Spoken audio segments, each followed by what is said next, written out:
So yeah, thank you very much for the time today. Happy Thursday, everybody. My name is Matt Key. I am part of IBM's division, what we call the Washington Systems Center. I sit as effectively the technical lead for our flash system portfolio since the acquisition of Texas Memory Systems 8 years ago. A little bit after that acquisition, we pledged $1 billion to invest into R&D and the proliferation of flash into the world around us.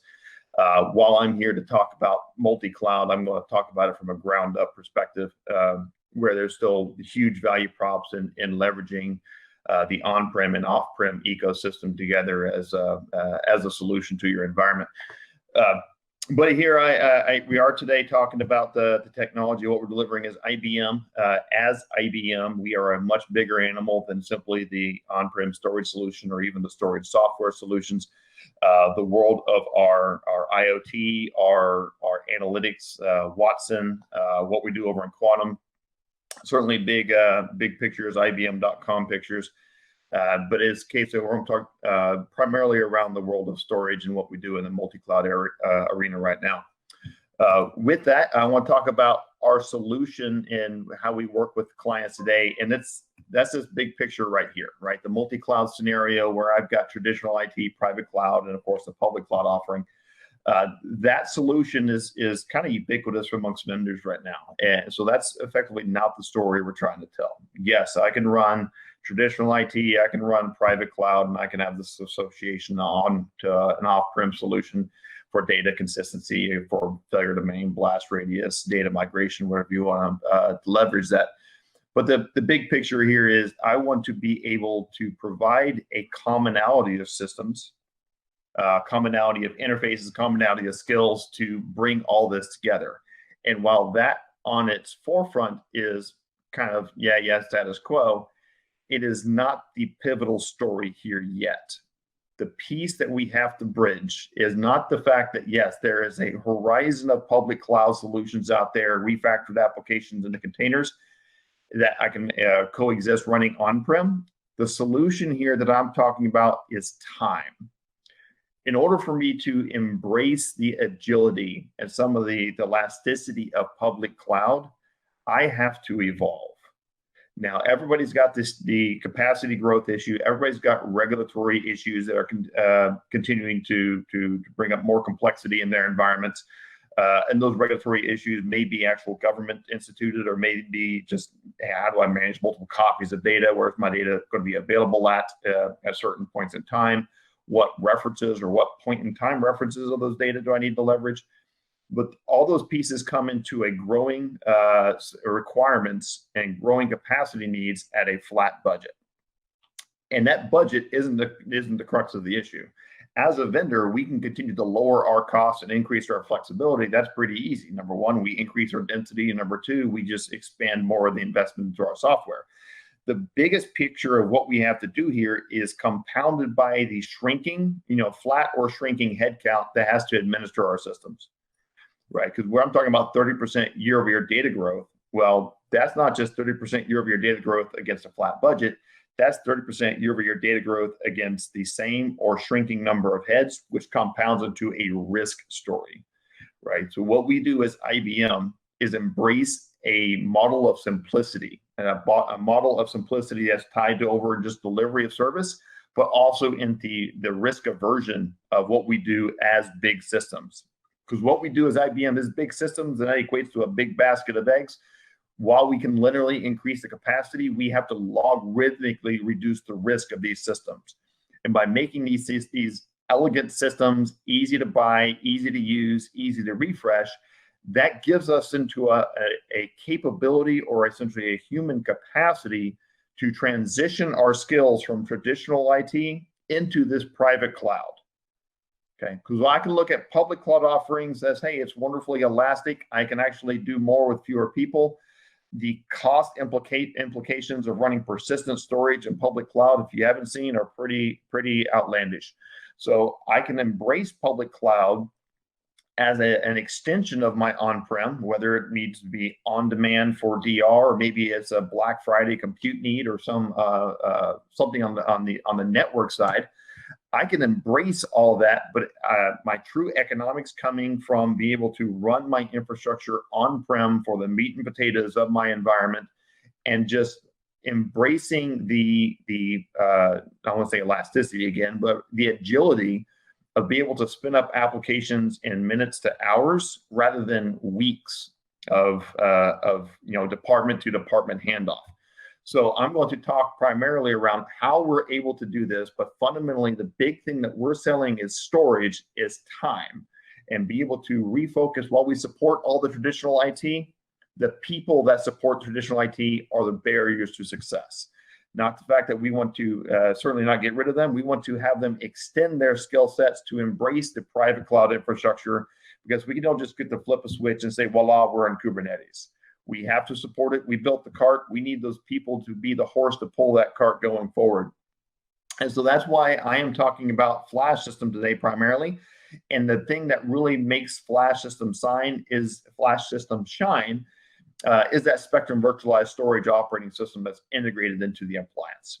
And because it's a software-defined storage at its true heart, I can actually take and deploy that same application of Spectrum Virtualize up into a public cloud instance, whether it's AWS, IBM Cloud, et cetera, and be able to have that same commonality of skill sets that run traditional and private cloud as carried over into the public cloud instantiations.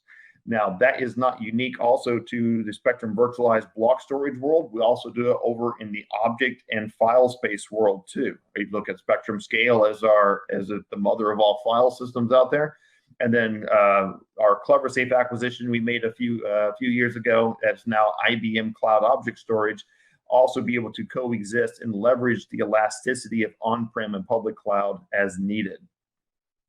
So to make this thing true, number one and foremost, I have to set the bricks. I have to lay the foundation, and that Spectrum Virtualized running into a flashSystem appliance is what brings us to the capabilities of saying, yes, I can do traditional IT quite handily to a point where I've eliminated a lot of the woes around resiliency, around performance, around expandability and refresh. All those pieces are mitigated by the new waves of technology. And I get to put a big nod in my head over to NVMe to make this happen. But that technology is not, again, exclusive to Spectrum Virtualized. We carry all of that forward over to our other applications under Spectrum Storage.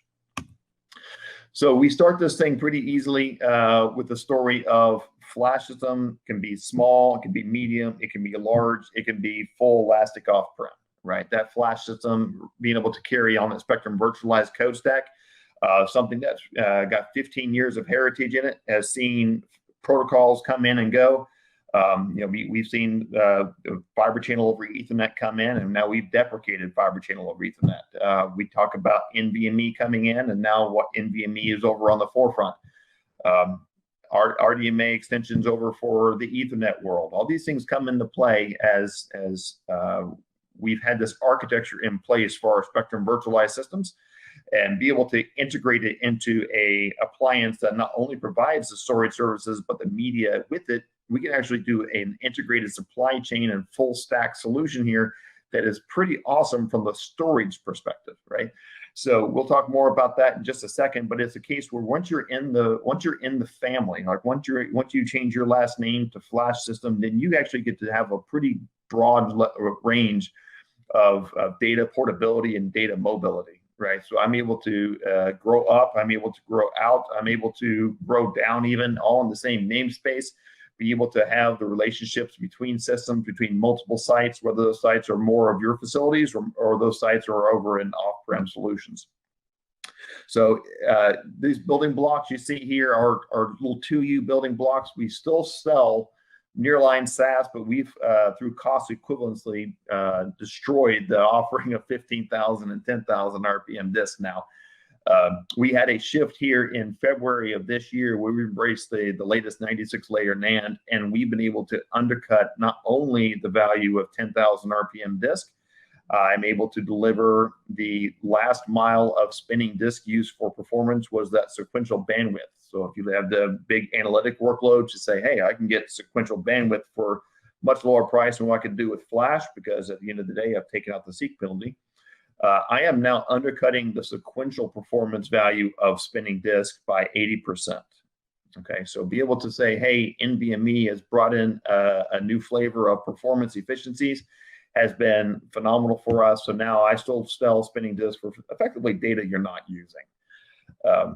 Now, with that said, I get to say, hey, flash here is still roughly 3-4 times the cost of spinning disk on a bit-by-bit basis. However, flash is now 16 times the rack density of spinning disk. And when I come in to equate rack density to my discussion, without rolling into the value of performance, without rolling into the value of, hey, let's talk about end user efficiency or license cores, just storing data can actually be more cost effective, especially in somebody else's data center. If you look at colo operations, I can actually put my entire footprint on 100% NVMe flash at a lower price point than what I would do as spinning disk even. But it really stems from where I position these offerings and what the use case is. And I'm going to highlight the economics here in just a moment.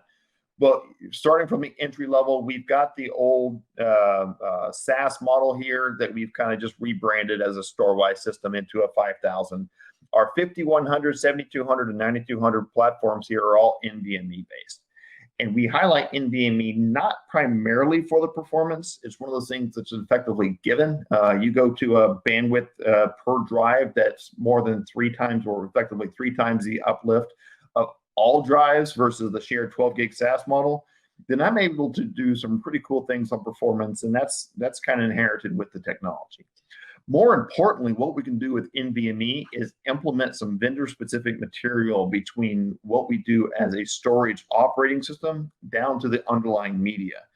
Now, if it's just the underlying media that we're talking about as industry standard drives, well, I get what I get, right? And it's a case where I'm not able to do any elaborate maintenance deferrals or personality swaps between the purpose of flash. I'm able to do really just, hey, let's look at some bad block management over on the industry standard side. But my division over here in IBM, the Texas Memory System side, makes these NVMe drives that we sell predominantly over in our flash system line. If you look especially up in on the high end, more than 98% of our capacity now is shipped as the flash core modules that we manufacture.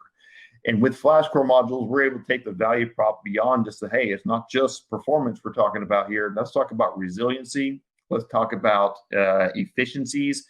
Let's integrate as much as we can into the flash core modules themselves and really offload that material from the CPUs. Because at the end of the day, if you're trying to turn on a light and you flip a light switch, the light comes on instantaneously. Or if you have the Echo Dot over there and say, Amazon or Alexa, turn on the light, then you wait a few seconds and eventually the light will come on. And that's a pretty good perspective of what we do versus hardware versus software. We do all the heavy lifting for our data reduction and our security through hardware, and let those CPUs that you buy for switching data carry on the copy services, the realms of snapshots, replication, and so forth. So I'm not hitting constraints around data reducibility, around data locality. All those woes are taken off the table. But I can focus my efforts now into, hey, how big of a system do I need to deploy? And how many thousands of volumes with thousands of copies do I want to reference against those volumes in a single 2U footprint? So if you look at those pillars that I want to talk about the most, our mid-range and our top end, and that's proportional to what we do within IBM. We still have a full-on enterprise mainframe affinity DS8000, I should say power affinity. Does phenomenal jobs of extremely low latency, tied primarily to the breadwinning applications that are running on TPF or ZOS. IBM I workloads, those things that are not your standard fixed block workloads. Those pieces right here, those are still absolutely offered and still continue to get very aggressive refreshes. Over on the distributed line, however, it's not a case that we just get to be aggressive refresh. We get to beat the market by about 9 months on average. And what we can do as IBM and deliver the economies of scale through an integrated supply chain while beating the market about, again, 9 months or 3/4 of a calendar year on time through GA. We get to do amazing things through the economies of scale and then essentially the unit pricing of what we can do with our systems. But let's go back to these pillars here. The high performance we said was a given. Now, one of the things that's kind of unique here is that you see our performance here, this flashSystem 9200 having a 45 gigabyte per second cache miss throughput. That's about 80% higher than the next closest to you modular storage in the industry. Why is that? Well, fundamentally because we're not running the software, right? Most of the industry is piping their data through software. It gets a little expensive on CPU cores. Or those who are doing the offload of the sys through the Lewisburg chipset from Intel are seeing these caps around 25 gigabytes per second. Okay, flashSystem 3200 takes it down a little bit because, hey, I cut the number of cores in half, and those cores correlate over to your millions of IOPS. The fun thing about this is I get to do these stories around performance regardless if the data is compressed or incompressible from the host. If it's 2-to-1, 3-to-1 compressibility, fantastic. You get 45 gigabytes per second. If it's incompressible data from the host, well, that's okay. You still get 45 gigabytes a second. The reason for this is we bake in all of that heavy lifting, again, from the CPU side and push it down into FPGA.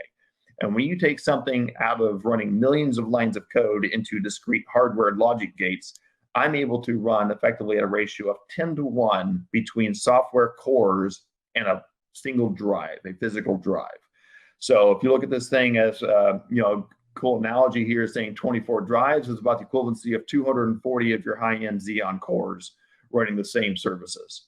And that's a pretty phenomenal ratio. And I don't know anybody who's quite running 240 cores yet of CPU out there, but that's on a scalability aspect. The more important thing is the consistency and response time. Because now I've taken what used to be, between 300 to 500 microseconds of response time at a nominal case, assuming you've got some locality in there for your log structured array. I'm able to take that and pipe it down to 6.5 microseconds. So be able to cut off, 400 microseconds of some of the best case workloads down into single digit microseconds for the same functions has been absolutely phenomenal for us. Extremely consistent response time, even at 100% random. So we are quite happy to say the performance is not the deciding factor. Performance is simply a given, right? When we're talking about our flash system technology. Earlier, I said that we are able to increase density and we're able to do things to new operational efficiencies that are really kind of profound to the market. In order for us to do that, we have to not linearly decrease the risk, but we have to logarithmically decrease the risk. We're proven 6 nines availability across our fleet of systems. This also stands true as an option for a 100% data availability guarantee that you can run with our active-active technology called HyperSwap. We do RAID 6 everywhere.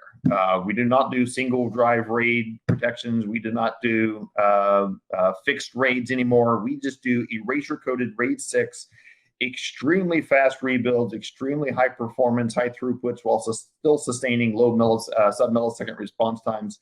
These things are endurant and resilient. And that's if we have to fail a drive. Now, the flash core modules, I said that we make ourselves, and we provide a level of intimacy between our software and our flash controllers, and we're able to defer maintenance quite pretty much indefinitely for the life of these drives. So if we end up having a failure of a drive, then hey, we can either do some cool things of saying, hey, put it in component in doubt situation. Let me reset that drive, bring it back in, all transparently from the admin level, or I can actually just do a really fast rebuild if it ends up having to actually fail the drive altogether. But it's amazing what we'll be able to do from a resiliency aspect of the underlying drives, and significantly undercutting your industry standard drives in terms of drive for drive failure rates. If you compound that failure data against the amount of capacity shipped, then it's nowhere near a close competition. The industry standard drives are focused around cost. They're not focused on resiliency or value add. We do some really cool things in the flash by nature of putting essentially a $4,000 FPGA in each one of these drives. But that high-end FPGA lets me do some really phenomenal things. One of those really phenomenal things, of course, is managing much more capacity than what your industry standard drive would do. So we are presenting up to 38 terabytes of usable capacity on an individual drive. Oh my, Matt, that equates to 700 terabytes of usable capacity after the RAID, after the sparing, after the performance over provisioning. That's over 700 terabytes in 2U of incompressible data. Because the compression is part of the drive, I'm able to take that out to a guaranteed 2-to-1 sight unseen guarantee to 1.4 petabytes of data against the physical footprint itself.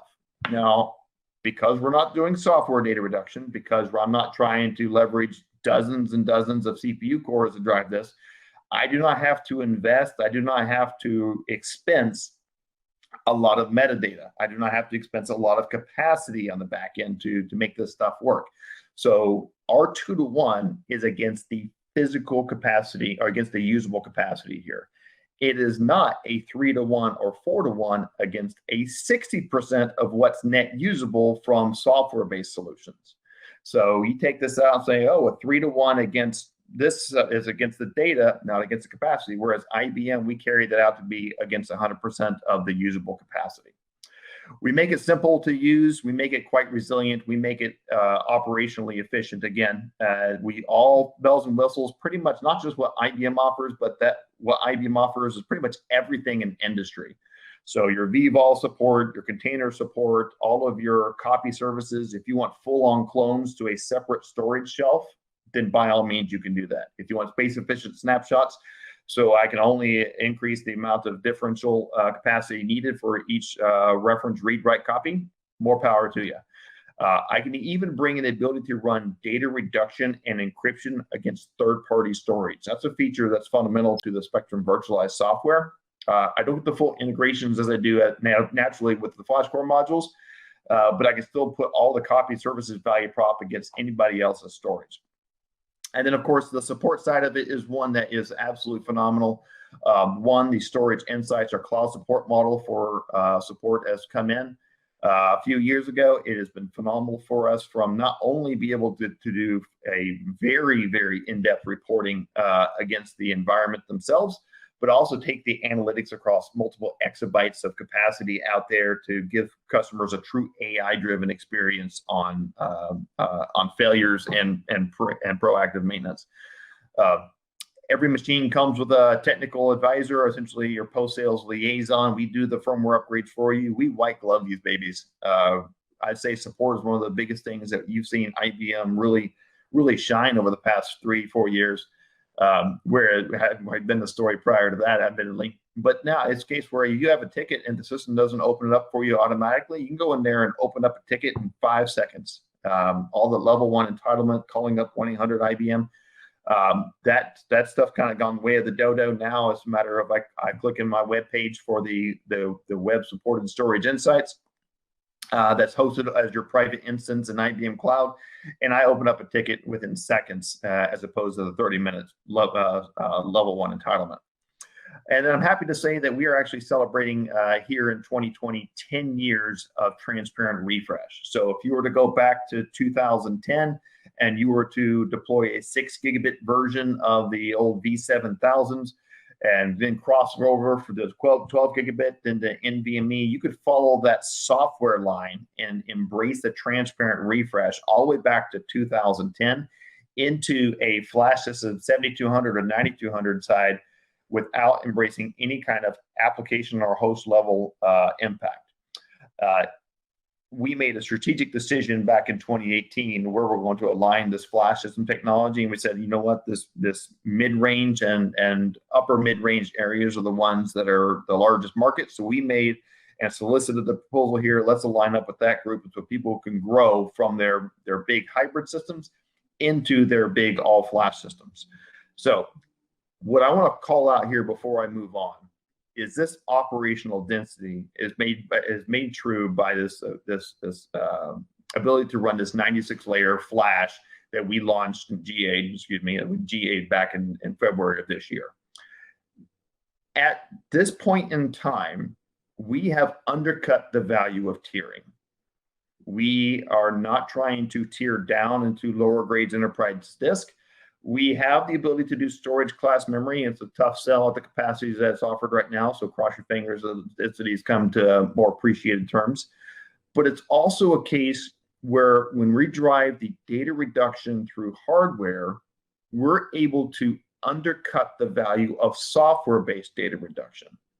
What that means is, rather than expense the software, the CPUs and the memory and the additional overhead of capacity to drive software-based data reduction, I can get a greater return by simply deploying more physical flash. And that's a fun thing to say. No, people never really drove compression over on spinning disk, because the cost of compression, the cost of the material to run the compression has been more expensive than the disk itself, the spinning disk itself. We are now at that pivot point in the enterprise disk where the cost efficiencies of flash have hit that milestone. And by nature of what we get to do over and putting the compression, the hardware compression into the flash controller makes that compression not quite free. We spend a few tens of millions of dollars in engineering to make this stuff work with people from Mainz, Germany, from Zurich, Switzerland, from Almaden, and of course here Houston and Austin, Texas.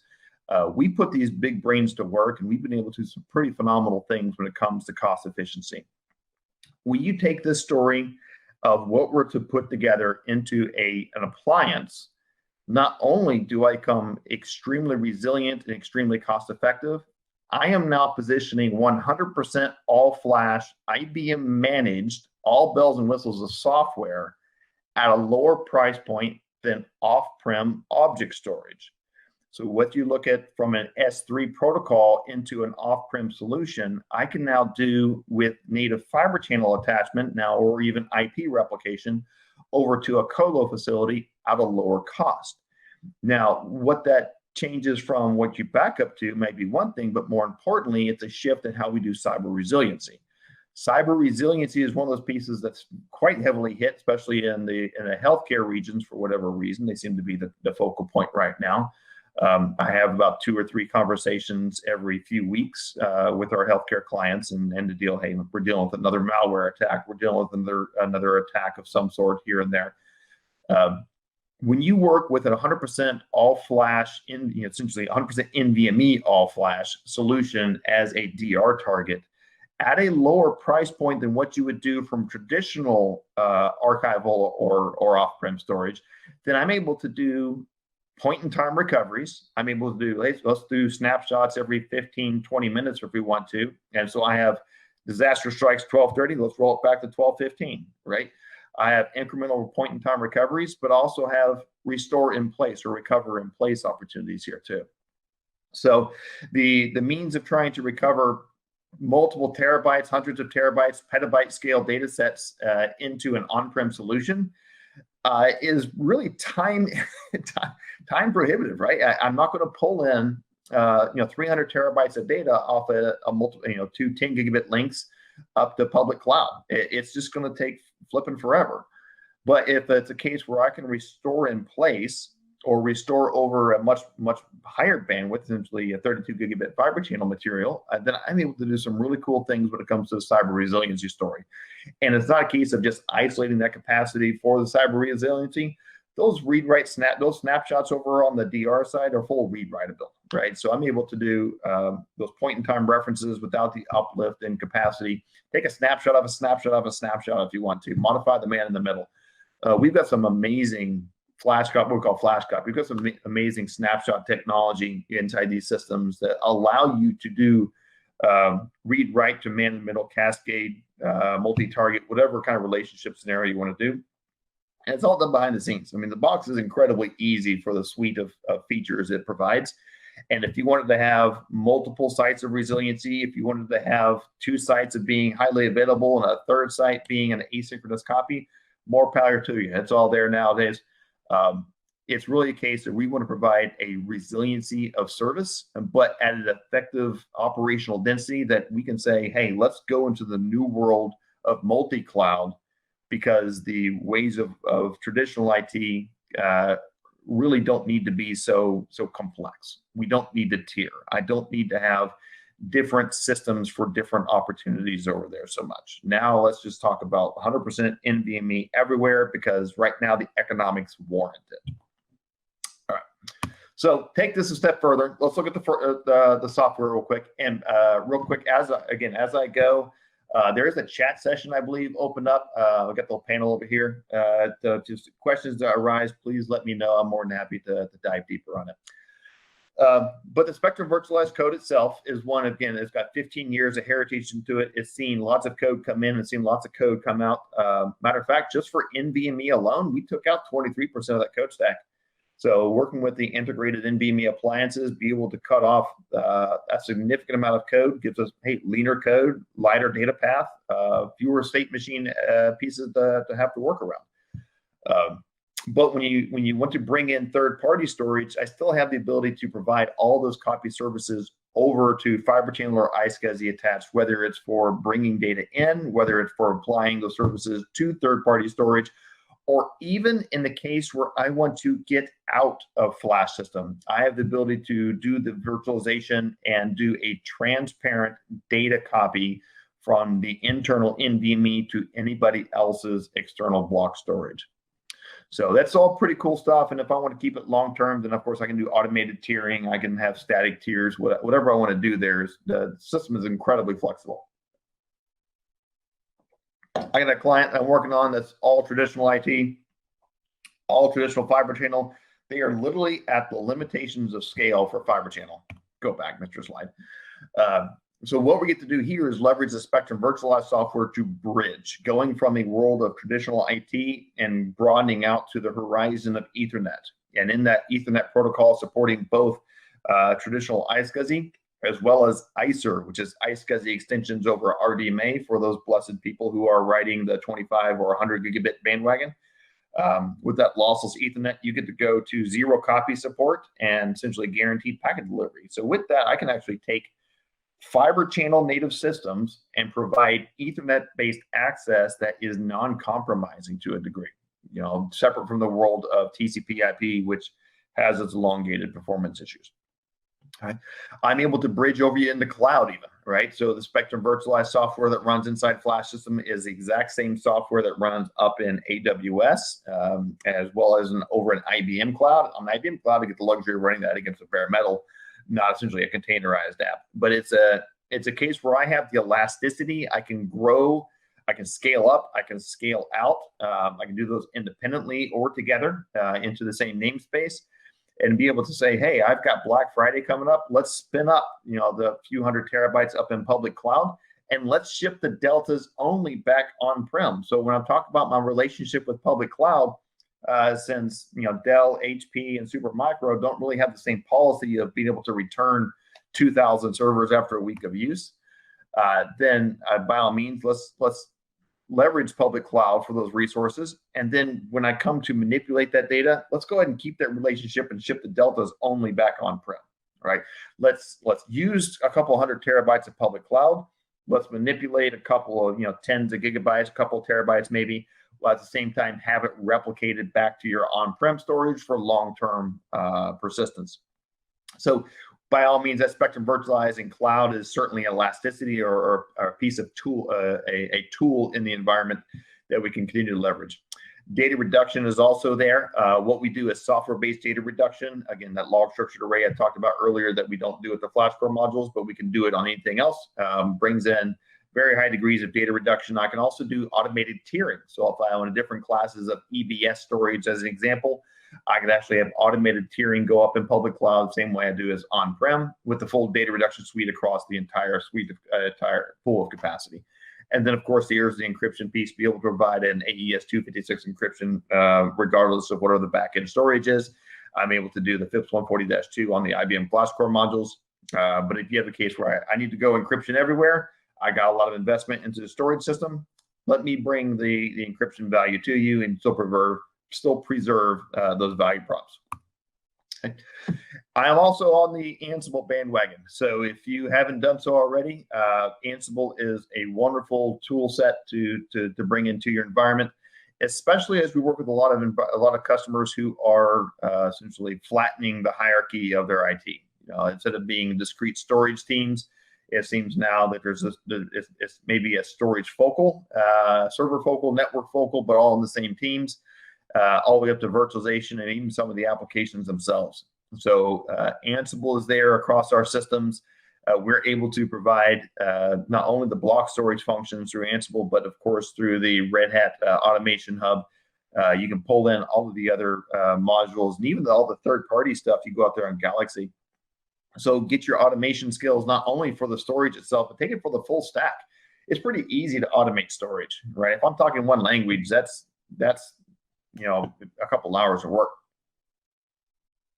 If I want to take the story up, let's go from a volume up to VMware, up to the host, up to VMware, for example, and let's go ahead and automatically deploy more virtual machines. Even though it's not containerized, right? I can still treat it as a container-based implementation by Ansible. Get all those cool flexibilities, all those cool agilities in place.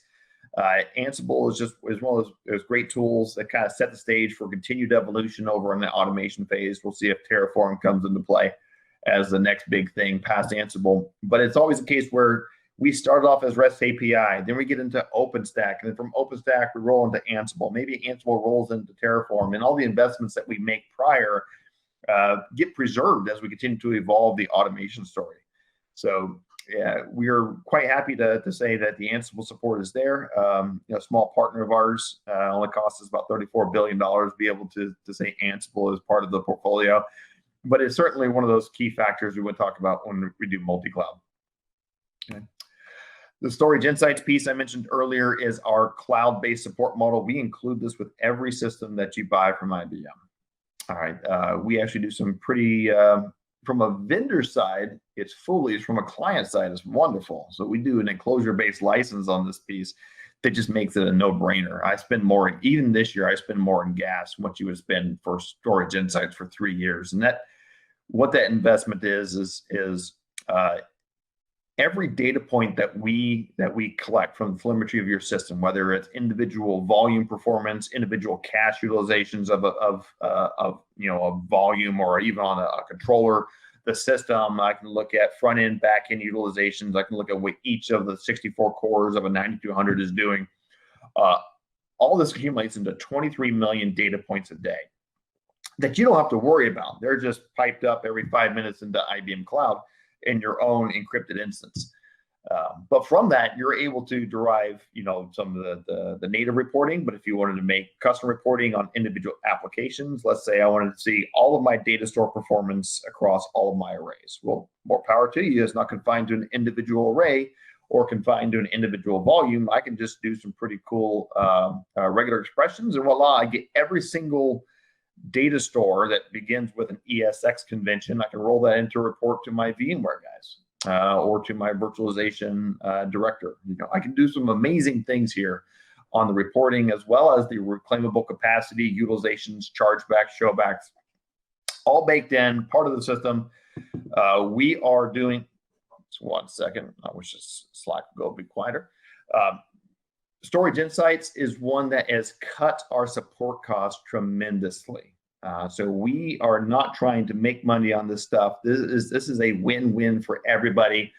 And not only does it apply to IBM storage, but you can actually leverage third-party storage with this as well. So if you wanted to bring in EMC, Hitachi, NetApp, Pure, we have the telemetry agent out there to support all of this for you to support great deals of telemetry against, I think, 6 different vendors now, maybe 7, and continue growing, adding switches into this, and not too distant future, get the server side too as well. So eventually, we'd like to see full stack rolled into this single view of Storage Insights. It becomes an analytical monster. And if you guys work with Slack or work with Splunk today, I find myself being addicted to data, and be able to go into a SQL Server instance and drill down from SQL Server to the operating system and CPUs of the server, all the way down to the underlying storage in a single view has been amazing. But Storage Insights is one that we treat more so as an extension of support rather than a software offering for you to buy. Okay. Spectrum Protect is a software offering you can buy. And I'll roll this in here too, because one of the great things we do about this multi-cloud story and flashSystem is our integrations in our ecosystem. Naturally, we have the ecosystem support for the IBM portfolio, but it also extends out further. Look at Commvault, look at VMware, look at Hyper-V, pretty much anybody who's doing a Veeam, right? Pretty much everybody who's out there who can leverage array-based copy services are exploiting it on the 500,000 install points that we have for the software in the world. Spectrum Protect is one that's recently extended a few years ago, probably like 5 years ago now, into what we call Spectrum Protect Plus, and that gets into granular protection schemes. Granular protection meaning individual containers. So if I deploy OpenShift or Kubernetes in my environment and I leverage our CSI driver for persistent storage into those containers, it's not a case where the data evaporates as soon as the container goes away. And I may actually want some of that data, right? But I can also protect that data. I can actually leverage individual containerized volume granularity protection schemes, have those protections available both sides of my on-prem, off-prem solutions. So if it's a case where I need to move my on-prem storage systems up into public cloud and spin up those containers up in public cloud, Spectrum Protect is one of those means I can do that. I can also do it natively with the array, but if I, Spectrum Protect having integrations beyond that of just IBM, I can do some cool things there too. Okay. More importantly with that, earlier I mentioned IBM does big systems. We do big systems well. We are pretty much at the point where the majority of our tier one applications are getting too big to restore from backup at a permissible amount of time. Your RPO is going to be laggy, but your RTO is going to be absolutely horrible. If I have to do a full copy restore, even from a high-speed backup, that's going to be a case where it's just going to be time inhibitive.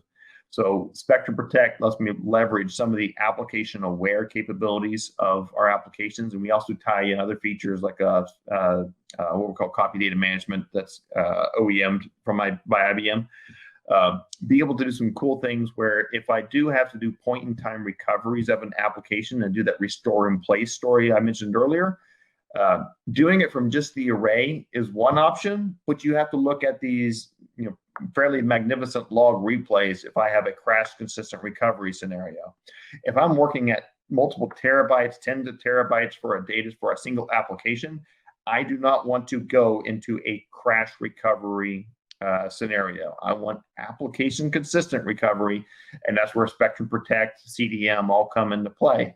To be able to provide those, even I may have those incremental recovery points still, be able to have those as a application consistent. So if I do have to come back and leverage that, it is still the 30-minute, 45-minute, maybe an hour recovery time to get everything brought back up, not the multiple hours of replaying crash consistency logs for the sake of, hey, let's get back to the last 15 minutes.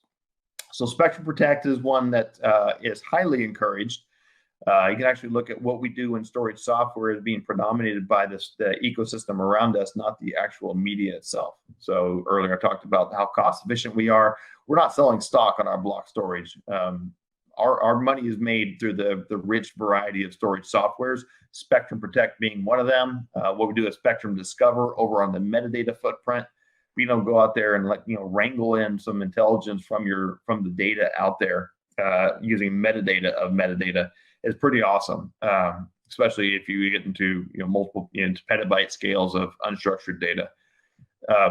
But yeah, these ecosystems around the block storage, namely Spectrum Protect and so forth, are the ones that really show the value of the IBM storage solutions. We, as block storage, are essentially a commodity function. We got to be persistent, be available, and deliver that service at a respectable amount of time. But past that, it's cost efficiency, right? It's a case of what we can do to increase the operational efficiency we talked about before, but being able to have the rich ecosystem around us for all the cool things you can do from an application view and from a business line value prop is where we make our money. Okay, and the last little bit, of course, is taking that to the piece above the multi-cloud story, and that's the actual we'll call cloud packs themselves. So cloud packs are these productized groupings that we sell. They can be for, again, you see here, for data, for integration, for the applications, for management, automation, security. If you look at Spectrum Virtualize, it's one that lies under data management. If you look at one that's for the analytics story, it's going to be for data, right? If you want to have more opportunity to move applications in and about, it's going to be for application cloud pack for applications. But these right here are suites of offerings. They include OpenShift. They may include one of the varieties of the IBM storage software under systems. You can also get some Ansible licensing out of this stuff too. And if you go back and retract on the Ansible stuff, come back to refer to the Ansible, I highly encourage you to look at the Ansible Tower from Red Hat. Its level of scheduling and integrations across a variety of other systems, not just in what you do in Ansible, but more importantly of how you provide services around Ansible. How do you do two-factor authorization? How do I say, hey, I can do self-provisioning, but I want Jim over in the virtualization director office to approve this. Let me pop up over in PagerDuty or Slack or whatever he's going to be using over there. Send him an email to request that authorization. So again, carries it out from the multiple weeks into just a few hours of provisioning. But our cloud packs are quite broad, especially in what they can do, and they exist fundamentally anywhere. So it doesn't matter if you're IBM Cloud, doesn't matter if you're on-prem, AWS, Azure, wherever, Google Cloud even. You're able to leverage all of these cloud pack features because fundamentally it's software and it's containerized applications, but it also helps you get into containerized applications. There's that world of agility in public cloud that we want to embrace with the economics of being on-prem for persistent storage and have the elasticity of public cloud. In order for me to do that, I have to live in the common platform of containers.